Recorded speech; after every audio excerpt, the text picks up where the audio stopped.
Welcome! Time has no meaning here. Your pain will be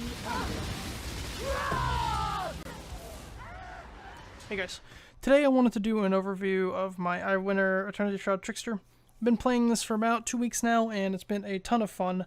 However, this is going to be a more rough video compared to my other two guides, because it's more spur of the moment, and I'm pretty much done with the league, but I really wanted to show it off since I thought it was a pretty cool build overall. So, if you aren't familiar with Eye of Winter, this is a new skill that was released this patch, and it's basically an ice orb that spins projectiles and explodes at the end of its flight, shooting out even more projectiles. What makes this skill so strong is if you combine it with Hydrosphere and a source of chain, you can have your Eye of Winter projectiles chain off of the Hydrosphere and hit targets, including all of the projectiles at the end of explosion if you can line it up correctly, making it do an illegal amount of single target. There are a couple of ways that people are building this, but I decided this was a good opportunity to break out the Eternity Shroud since I haven't used it in a long time, and it is one of my favorite items. It is so fun to build. Again, this will be more of a talk about the build rather than a full guide, so I'll try to cover as much as I can, and if you have any questions or critiques, I'll happily read them in the comments. Alright, let's get into the gear. So before I start, I'm going to try to do this in one take, and Lord knows that that's not going to work out, so I'm not really going to do an in-depth build guide like I usually do for other things. I just don't really have the time or the energy to do it nowadays. I'm not playing as much PoE. However, I did really want to go into this build. It was really fun, and I really like building around it, so I apologize for all the ums and uhs that I do, but I'm not really good at talking. I'm going to try to cut out as much as I can, but anyways, here we go.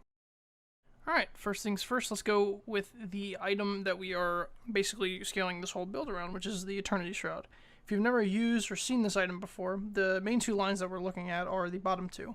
Starting off, we have gain up to 5% of elemental damage as extra chaos per Shaper item equipped. Shaper items being the items with these fancy backgrounds, the Shaper influence. We're getting 5% of elemental damage as extra chaos per one, so that's up to 1, 2, 3, 4, 5, 6, 7, 8, 9, 10. So we're getting up to 50%. And the way that most Eternity Shroud builds will scale their damage is converting as much as possible. So in this case, we're converting our Eye of Winter's cold damage to fire using double pyre. You can also use a pyre and a cold to fire. Some builds will convert from physical into another element after that, which makes Physis Extra really good. The reason for that is because the 5% of elemental damage as extra chaos actually dips into each element that you start off with and convert into. So the 5% is dipping into or scaling off of our cold damage and then scaling off of our fire damage. So it's almost like we're getting double the usage of that mod. The second mod is once all of our items are shaped, our hits are going to ignore chaos resistance, which obviously is pretty big for damage as we're doing, let's see, basically half chaos, almost half chaos, half fire, a little bit of cold because we're not fully converted. The thing is, though, you don't need this mod to be active, or like, you don't have to have all shaped items to get this build off the ground. My favorite way of you're building around this build is starting off with Eternity Shroud and no other Shaper items, and then as you go, you start upgrading, you start getting more and more Shaper items, you're building up your damage. I think it's a really fun way to play. Obviously, if you want to just buy all your Shaper gear off of level 70, go for it. You know, no one's stopping you, but that's just the way I like building it, and that's why I have so much fun building around this item. On top of that, we also get up to 100 flat life, which is really nice, and then up to 23% chaos resistance, also nice. The first line, the Glimpse of Eternity, when hit, is actually pretty good. It's not the main reason you use this item, but it gives up to 40% reduced action speed, I think. I'll put it on the screen. 40% reduced action speed nearby enemies when you hit. It's a buff. Not bad. Not the main reason you use it, but it definitely is a plus. Alright, moving on to our Amulet. This is one of the other big parts of the build and why the build works is when you're using Eye of Winter, like I mentioned before, you want a way to chain off of your Hydrosphere. And the way we're doing this is using Gloomfang. This item is actually really, really nice for an Eternity Shroud build with Eye of Winter and Hydrosphere. So off of the bat, obviously, we have +1 chain, which enables our Hydrosphere to be able to basically shotgun the boss. Another really big mod, obviously, is at the bottom, where we get a shit ton of non-chaos as extra chaos, which is really nice for an Eternity Shroud build, like I mentioned before, the way it scales. We also get chaos damage leeches life, which is really nice for sustain. And the projectile speed actually is almost a hindrance to the build, kind of a downside of the item. the way projectile speed works with this is it makes it a little more awkward, as the more projectile speed we have, the farther the Eye of Winter goes before it explodes. So for bosses, it's actually kind of a downside, but with all of these upsides, it's obviously a really nice item. The big elephant in the room, though, on this item is the life loss for each enemy hit by your spells. There are two main ways that I found you can mitigate this, and that's with life gain on hit from spells on a Shaper Ring, or, in my case, I'm using a level 1 Vitality with a Watcher's Eye mod to get 29 life gain on hit for each enemy. So using this will obviously counter this and give us a little bit more life gain on hit as well. So you kind of need that if you're going to use this item. Otherwise, you Eye of Winter into a pack and then you instantly die, because Eye of Winter hits a lot. So yeah, really nice item. Kind of two downsides. One that you really need to mitigate or you won't be able to use the item. And then projectile speed. You really want to hold off on the projectile speed on this build. This is tried to make it so that this is the only projectile speed you get. But obviously it's nice for clear, but the more projectile speed you get, the more awkward it's going to be for single target. Okay, and then for your anointment, you're going to want to use Overcharge. I'll get into the weapons in a second here, but we're going to be stacking power charges with Void Batteries, so getting this one right here to save a lot of travel points, along with the other two that we travel to get as many power charges as possible, is pretty important for scaling our damage. And then for the Catalyst, I put on Noxious Catalyst to boost the non-chaos as chaos for projectiles of change. Super good for damage, and honestly, there's not really much else you can do. I guess you could do Life Catalyst for more Chaos Leech, but obviously you want to go for the big damages, as it goes from 35 max roll to 42, which is pretty huge. Also, something about the Gloomfang is before I got a way to mitigate, as this thing was kind of expensive for how much currency I had. It was like 4 or 5x. Before I was using this, I was actually using a Snake Pit, which is what most people use on Eye of Winter builds to get their chain. It also gives you some spell damage cast speed, so good alternative until you can find a way to mitigate Gloomfang. Moving on to the weapons, we are using 2 Void Batteries. These weapons are super straightforward. You use these when you're stacking power charges. So for Trickster, we get a +1 from our Ascendancy, we get +3 from the tree, +3 for, just being a character default, and then +2 from wands, and then you can even get +1 from a helmet, up to 10 power charges, which is a lot of spell damage per wand. You also get some cast speed. Eye of Winter has really bad base cast speed, so getting as much cast speed is really important, which is also why we go Trickster. We get a good amount of cast speed from Trickster. The enchant on them isn't really that important. If you can, get the elemental damage one. If not, it's really not that important. I don't even have 2 yet. I have an AoE one, which doesn't even do anything for Eye of Winter. It does something for my Hail of Ash, and that's about it. So yeah, Void Batteries, pretty straightforward. You just do it when you're power charge stacking. A lot of builds use it because it's really powerful. So this is kind of a no-brainer. For my rings, like I mentioned before, I'm using Pyres to convert my cold to fire. You have 2 options here. You can either use 2 Pyres and no cold to fire support. Obviously this frees up a support gem, which is huge for damage. Or you can use 1 and cold to fire, and this frees up a ring slot. You can use a rare ring with life gain on hit from spells to help with the Gloomfang, or you can use another Snake Pit for another chain, which is pretty nice for clear. Up to you. I prefer using 2, as it gives us a lot more damage, freeing up a support gem slot. On top of that, we also get ignited enemies killed by your hits are destroyed. Corpse removal is really nice for things like porcupines, stuff like that. On top of that, we also get a good amount of resist from the Pyres, which makes gearing a little bit easier for our rares. So that's also really good. Also, something I forgot to mention about the Pyre, which is big, is you want to use Turbulent Catalyst on it, so that way you can have your 40% cold to fire go up to 48 per ring. So we go from 80% for using 2 to 96, which is huge because you want to be converting as much as possible for Eternity Shroud. Okay, so now that I've gone over all the uniques of the build, let's talk about how we get them shaped. Obviously, you can use non-shaped versions for a little bit, but eventually you really want to get that big bonus from Eternity Shroud, so let's talk about that. The first 3 are pretty easy. The 2 Void Barriers that we're using and the Gloomfang can all 3 be obtained by using treasures on shape bases. This is because for Prophecy Wands and Blue Pearl Amulets, you can just use a treasure because there is only 1 unique of those bases. Gloomfang is kind of recent, actually. Once it used to be that Gloomfang only dropped from Elder Guardians, but now it's in the global pool, so now you're able to chance it, which is really nice. However, the hard part is going to be the Pyres. These Sapphire Rings have 4 or 5 bases or something like that, so Scour chancing them is kind of a bitch, not gonna lie. It's pretty rough. And if you don't want to do that, you can buy them. They go from 20 to 30x, which I really don't think is worth it. I think for less currency than that, you're pretty likely to get 1 or 2. I was thankfully lucky to get 2 pretty early, which is why I'm using 2. So I can understand why you'd only want to use 1, since doing that is kind of hard for your wrist, not gonna lie. Scour chancing is pretty rough, and I think this is the most rough part of gearing this. But once you're past that, these 3 are very easy to get. For the helm, this is one of the bigger crafting projects for me. I'm not a big crafter, so this isn't that impressive, but it was really fun to make. I started off with a Blizzard Crown. This is the best base we can use. It gives us a lot of flat cold, and then the downside isn't really a downside for us since we're not doing cold damage at the end of our conversion. We're doing cold, converting to fire, and then doing a lot of chaos, so it's no longer a downside for us, which is really nice. I bought a Blizzard Crown without influence with the enchant that's currently on it. This is a nice enchant. You can also go for Eye of Winter damage. You don't really want the projectile speed one. Like I said before, projectile speed kind of hurts us. I bought that without an influence. I used a Warlord's X on it, and then I rolled power charges. +1 max power charges obviously is really good for us because we are stacking power charges. It's a lot of damage. And then I got a Shaper helmet with the tier 1 cold spells, and then I woke orbed it all, hoping for an open prefix so I could at least craft life, which is what I got.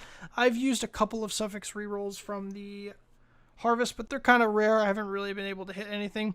The biggest jackpot would probably be getting crit multi, but depends on how much you want to invest into it. I don't really like using stuff like TFT, so I try to get my own harvest crafts, which takes a while because they're pretty rare. But yeah, at the end of the day, this one cost me about 10, 11x. It's pretty nice. It's pretty big for the bill. I was pretty happy with it.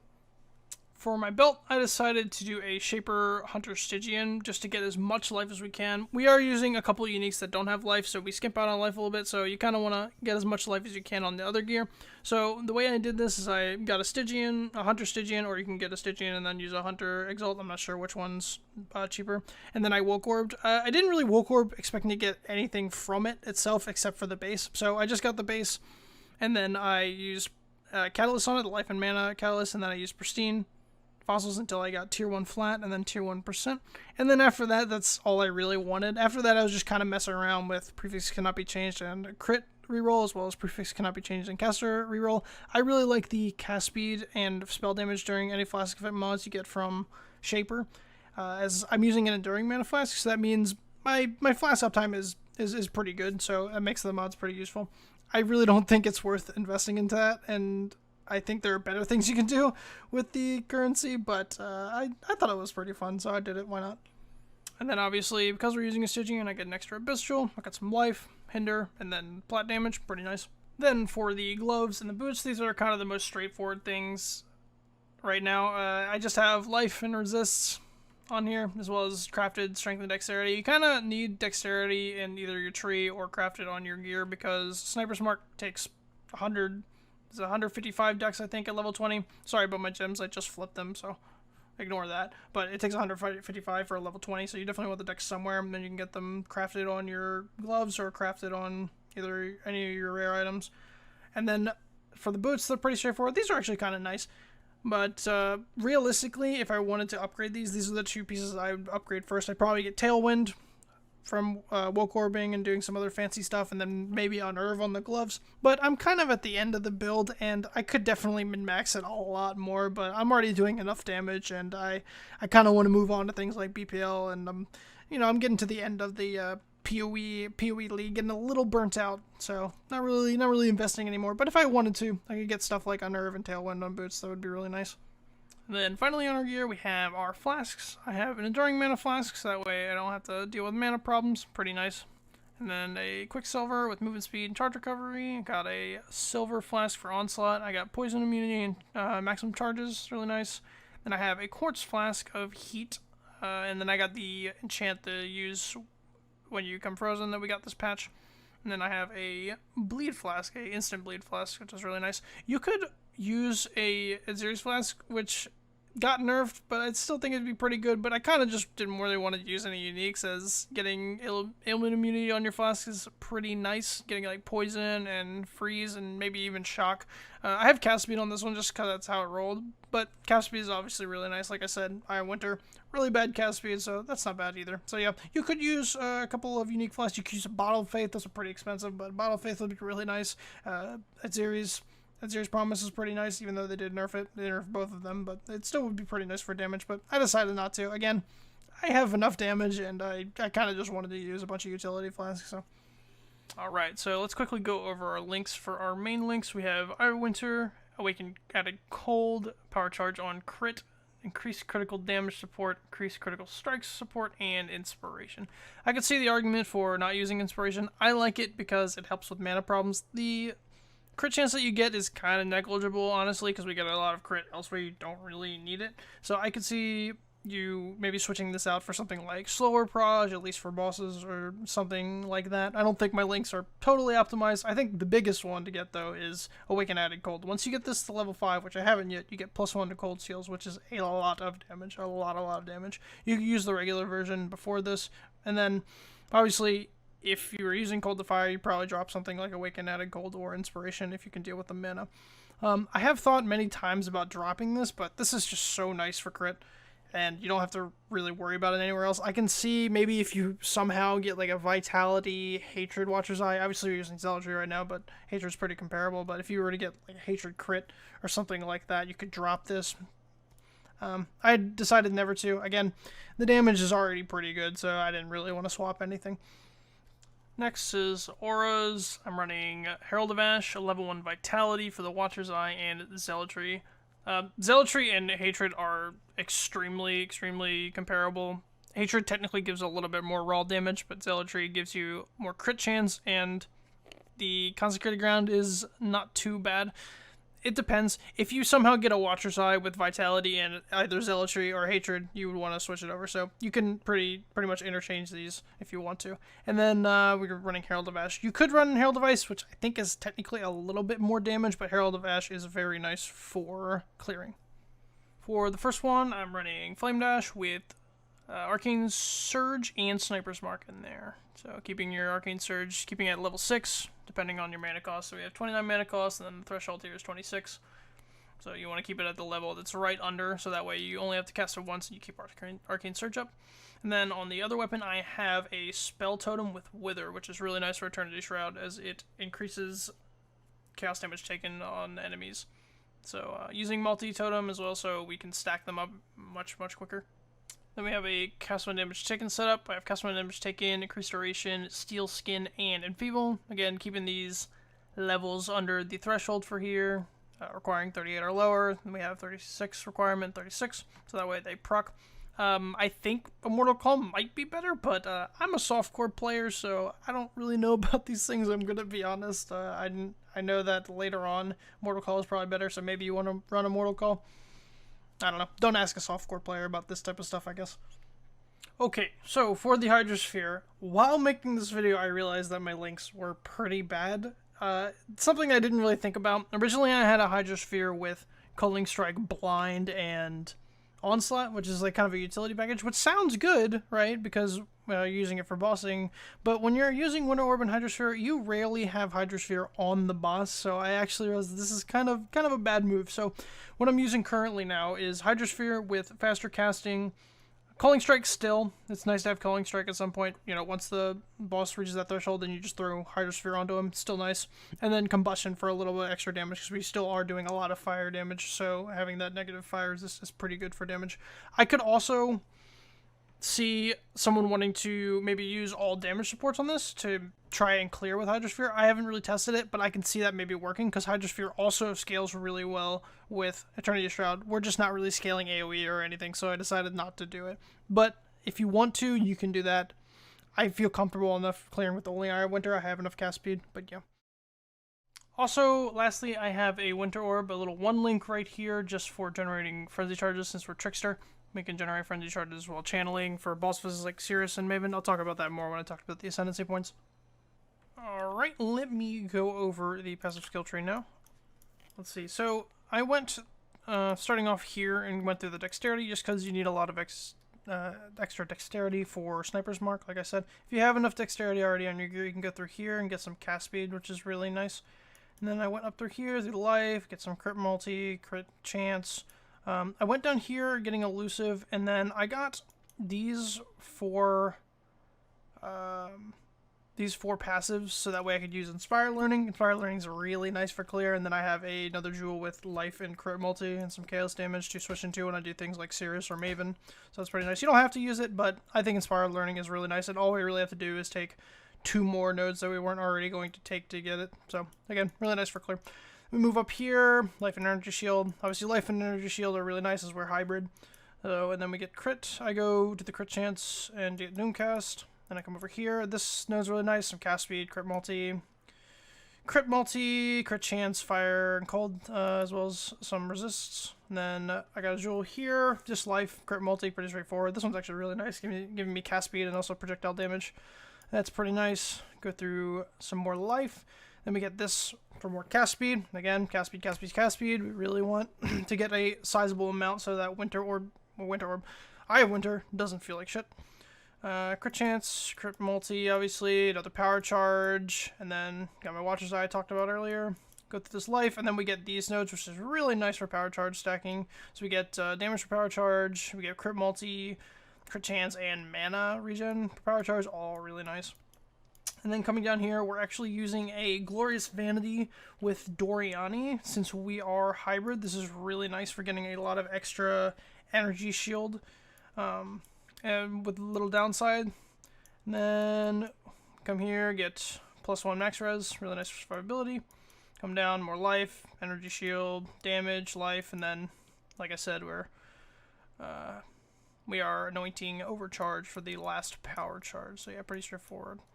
And then for our Ascendancy, we are a Trickster. For the first lab, I went Swift Killer, getting those maximum frenzy charges and power charges, some frenzy charge generation while we're clearing, and then to get more frenzy charges during boss fights, I use a Winter Orb to channel. You don't really need to do this, but for boss fights like Sirius and Maven that have some phases that have downtime, you might as well. You don't have to, but it is pretty good.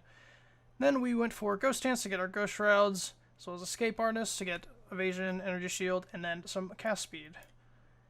And then after that, for your final lab, you want to go Harness the Void to get a lot of non-chaos as extra chaos, and that is really good synergy with what we're doing and how we're scaling. This used to be a lot better. I forget when it got nerfed, but the chances to get all of these non-chaos as extra chaos used to be a lot more. Still pretty good. Sad that it got nerfed, but, you know, it is what it is. Also, and there could be an argument to going Assassin over Trickster, but one of the main reasons I wanted to go Trickster is kind of silly is, if you guys remember the old Winter Orb build back in Synthesis that was scaled basically the same way this was, this is almost a little tribute to that build because I really, really enjoyed that build. That was one of my favorite builds, so a little bit of a silly reason to go Trickster. I could see the argument for going Assassin, but either way, I think both are pretty good. And then Pantheon, I am using Lunaris and Gurakan. I don't have these upgraded because I am lazy. Do not be like me. Do not be lazy. Get these upgraded. Then for Bandits, I am crit, so I helped out Alira. Speaking of being lazy, the one issue with this build that I know is super glaring is that I'm not using cluster jewels. To be honest with you, I was too busy scouring and chancing my wrists away and crafting other gear that I never really thought about it until later on when I was already pretty much done with the build. So you can probably cut off a lot of damage like this or whatever and get some cluster jewels. I don't really know what those cluster jewels would be because I don't have any experience with cluster jewels in this build. You could probably look what other people are doing. So sorry about that, but you know, I didn't think about it until it was too late. Anyways, that's going to be the end of the video. Thanks for watching. Here's where I would promote my Twitch stream, tell you to come in the chat, ask questions, talk about PoE, but I really don't stream anymore, unfortunately. I'm working a lot more, have a lot less time to play PoE. So instead, I'm going to be reading the comments if you have any questions or critiques, or maybe you didn't even like the build. Maybe it's the worst build you've ever seen. Tell me about it. I'll be happy to read it. Anyways, I'm going to leave you off with the rest of this Awakener 9 kill. Thanks for watching. Have a good one.